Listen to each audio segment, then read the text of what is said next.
sepatu aturan. Aturan sekolahku. Setiap sekolah mempunyai aturan-aturan yang disebut tata tertib. Dalam tata tertib berisi aturan-aturan yang harus ditaati oleh warga sekolah. Tata tertib bertujuan agar tercipta suasana yang tenang dan nyaman dalam belajar. Tata tertib mengatur cara berpakaian, waktu masuk, waktu istirahat, waktu pulang. Sekolah adalah tempat untuk belajar dan mendapatkan ilmu pengetahuan. Di sekolah kamu akan dibimbing dan diajarkan menjadi manusia yang bermanfaat bagi diri sendiri, keluarga, lingkungan sekitar, dan negara.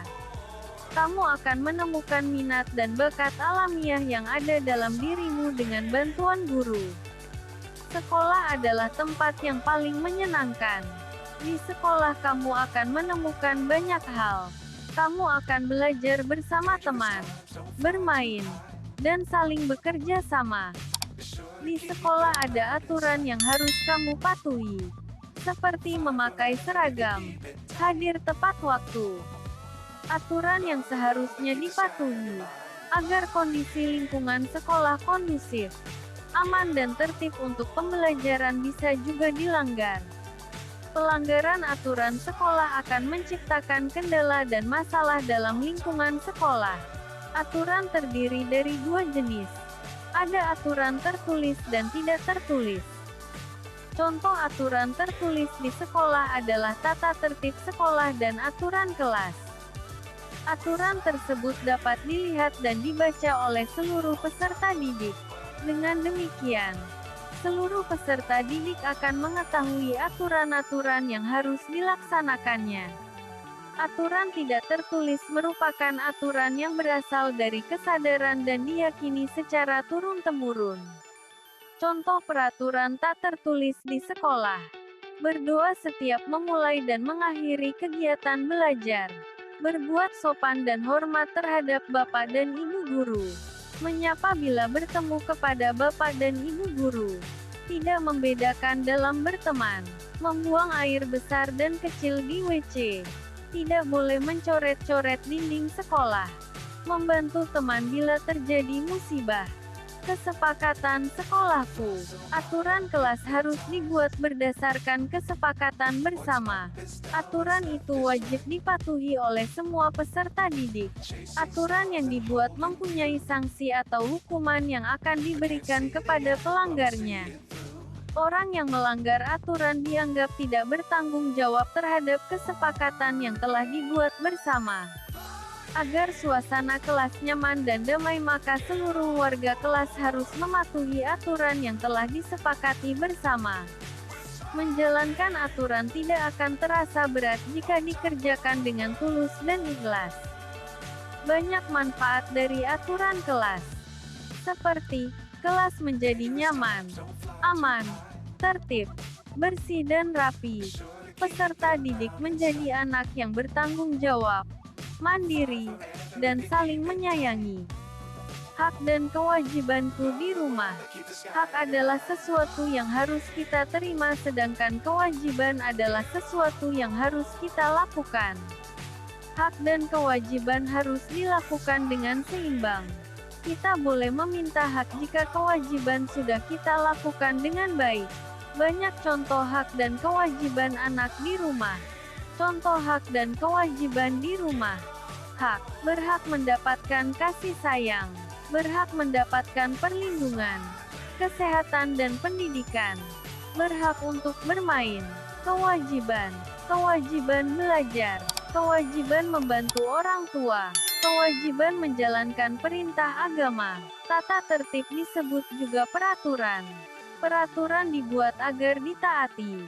Taat pada peraturan merupakan kewajiban. Kewajiban adalah sesuatu yang harus dikerjakan. Setiap anak memiliki kewajiban di rumahnya. Kewajiban itu antara lain belajar dan membantu orang tua. Misalnya menyiram tanaman, membereskan tempat tidur, membereskan meja makan setelah makan, menyimpan buku pelajaran dan sepatu pada tempatnya, dan membersihkan kaca jendela. Kalian juga harus menghormati orang tua kalian. Kalau orang tua memberi nasihat, kalian harus mendengarkannya dan melaksanakan nasihat tersebut. Setiap anak mempunyai hak. Hak adalah sesuatu yang harus diterima oleh seseorang. Hak anak di rumah, antara lain sebagai berikut. Hak mendapatkan kasih sayang dan perlindungan dari orang tua. Hak mendapatkan tempat tinggal dan pakaian. Hak mendapatkan makanan dan uang jajan. Hak mendapatkan pendidikan dan kesehatan. Hak untuk bermain. Hak untuk didengar pendapatnya. Hak dan kewajibanku di sekolah. Sebagai pelajar Pancasila, kamu harus selalu mengamalkan nilai-nilai luhur dari sila-sila Pancasila. Menjadi kewajiban bagi setiap peserta didik untuk melaksanakan aturan-aturan dan kewajiban-kewajibannya di sekolah. Sebagai peserta didik juga harus melaksanakan kewajiban-kewajiban sebagai berikut. Memakai seragam yang ditentukan. Datang tidak terlambat. Memperhatikan guru ketika menjelaskan. Menjaga kebersihan sekolah. Menjaga ketenangan belajar. Mengikuti semua pelajaran, mengerjakan tugas yang diberikan guru, mendapat bimbingan belajar dari guru, tiket kelas, menjaga kebersihan lingkungan sekolah, mendapat perlindungan di sekolah, mendapatkan kasih sayang guru, mendapatkan prestasi di sekolah, hormat pada guru, belajar dengan tertib, hak-hak seorang peserta didik di sekolah, hak mendapatkan pelajaran, hak bertanya kepada guru, hak mendapat suasana belajar tenang dan aman, hak menjadi anggota perpustakaan, hak meminjam buku di perpustakaan, hak mendapatkan nilai, disiplin sekolah. Proses belajar mengajar di sekolah dapat terlaksana dengan baik apabila disiplin sekolah ditegakkan. Disiplin sekolah merupakan bentuk aturan yang harus dipatuhi oleh semua warga sekolah. Tidak hanya peserta didik, para guru, kepala sekolah, dan pegawai sekolah juga wajib mematuhinya. Disiplin sekolah dibuat berdasarkan hasil musyawarah warga sekolah. Jika ada warga sekolah yang melanggar disiplin, maka akan dikenakan sanksi atau hukuman sesuai dengan pelanggaran yang dilakukannya. Proses belajar mengajar di sekolah dapat terlaksana dengan baik apabila disiplin sekolah ditegakkan. Saat melakukan kesalahan, peserta didik tidak dihukum secara fisik, akan tetapi guru memberikan nasihat dan bimbingan. Aturan sekolah yang bersifat terbuka adalah aturan yang memberikan ruang bagi siapa saja yang bersalah untuk merenung dan memperbaiki kesalahannya.